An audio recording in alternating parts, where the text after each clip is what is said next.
Vous lui avez tiré dessus? Oui. Juste quand je suis sorti du bâtiment, j'ai appris dans mon oreillette que tous les laborantins de la classe avaient été tués et que vous aviez assisté à ce massacre. Et après ça, qu'avez-vous fait? Je suis parti. Qu'est-ce que vous croyez? Dire à la police où vous alliez? Voilà une riche idée que vous aurez pu avoir, laborantin. C'est un véritable désastre. Un véritable désastre. Heureusement qu'il ne l'a pas vu.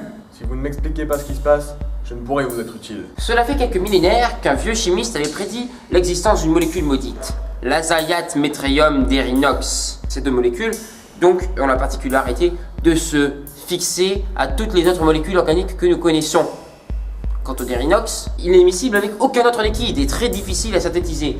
Pourquoi est-ce que je travaille avec un incapable? Vous ne comprenez rien. Je me sens qu'il y a un passage de celui qui parlait d'un pouvoir. Un pouvoir.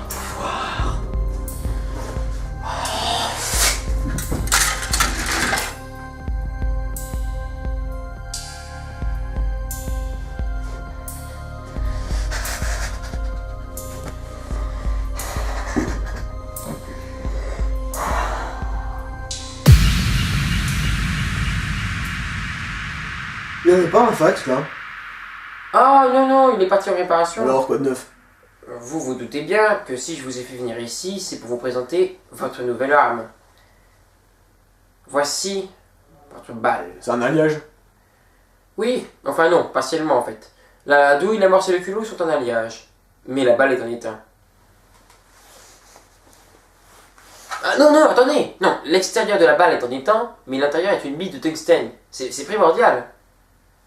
Non, écoutez, je dois vraiment vous expliquer, restez ici. Vous allez voir, c'est très simple. En fait, c'est une balle en étain, certes, mais la balle en étain va prendre de la vitesse, puis elle va fondre, comme dans tous les métaux en fait. Il y a à l'intérieur de cette balle une petite bille en tungstène. Cette bille en tungstène, elle a pour vocation de se rentrer dans la chair de Xavier et d'attirer toutes les molécules d'azayat métréium derinox, de part et d'autre de la petite bille en tungstène. Vous voyez le truc? Oui, je comprends, ouais. Vous devez impérativement tirer dans le pied de Xavier afin d'éloigner toutes les molécules d'azayat métréium derinox qui sont contenues dans son cerveau, comme ça il sera revenu à son état normal. Et donc, que dois-je faire précisément? Si vous tirez dans le pied, toutes les autres parties de son corps n'auront plus la protection que leur confère la molécule. Et ainsi, vous pourrez éventuellement tirer une balle dans sa tête afin de l'achever. Mais n'oubliez pas, les temps vont assez vite. Je veux que vous tiriez une balle à 10 mètres de la victime. Pas plus, pas moins. Ne vous inquiétez pas. Mais faites attention, il n'y a qu'une balle. Une balle, ça me suffit. Dans la situation actuelle des choses, je suis incapable de venir en aide à la police, ni même au justicier. Je suis frustré de voir à quel point je suis inutile et à quel point je suis fragile. Cette molécule, selon le grand livre, me garantirait une résistance physique spectaculaire. Ça pourrait par exemple pallier à ma fragilité. De plus, elle me garantirait des capacités cérébrales ténébreuses. Je pourrais par exemple prévoir ce que Xavier ferait avant même qu'il ne le fasse. Elle semble être la seule solution à tous mes problèmes. Ce satané Xavier a dû ajouter un catalyseur qui a dû se greffer à l'azayat ou au métréium. C'est sûr, ça doit ajouter des effets secondaires, mais bon, le plus important est que je puisse venir en aide à mes confrères et que je sois en sécurité.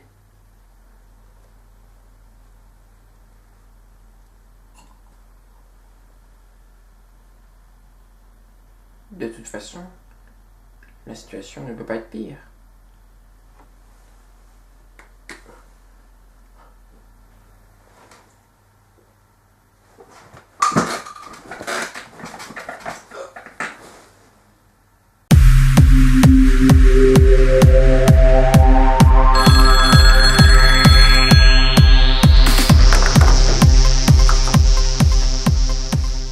Qu'est-ce que c'est?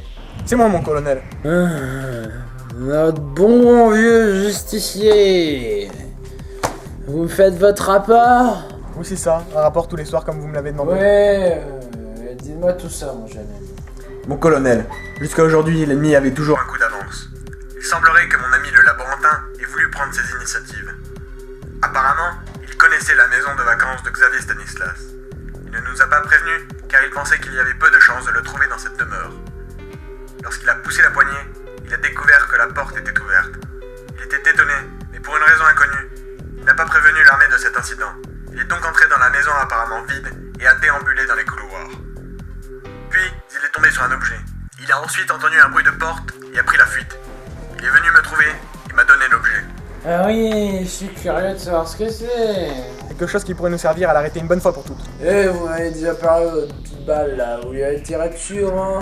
Non, je dois être au moins 10 mètres de lui pour l'attirer. Je dois être sûr de pouvoir le toucher. Et je vous rappelle que cette balle est unique. Je ne peux pas me permettre de rater cette chance. Trêve de barrage inutile, soldat. Je sais tout ça. Mais dites-moi ce que vous avez trouvé. Un enregistreur, monsieur. Cette babiole va vous permettre d'arrêter ce dangereux criminel. Vous êtes ridicule. Vous êtes pitoyable. Mais laissez-moi parler, bon sang. Il explique tous ses plans sur son enregistreur. Et alors? Et alors, nous pouvons le coincer, nous avons un coup d'avance. Très bien. Donnez-moi les coordonnées où il apparaîtra demain. Non. Comment ça, non? Capitaine, Tetsuo-Shures, votre supérieur hiérarchique. Vous devez m'obéir. Dis-moi où il va se trouver. On va envoyer l'artillerie lourde. Justement, s'il voit du monde, il comprendra. On organisera une embuscade. Il est pas bête. Il trouvera un moyen de les repérer. Je vais y aller seul, en 1 contre 1. Et je l'anéantirai. Si vous échouez, vous êtes viré. Très bien. Et si vous échouez, je bombarderai toute la ville pour le détruire. Vous entendez? Toute la ville pour un seul homme. À cause de vous. Ne vous inquiétez pas, il n'y a pas de raison que j'échoue.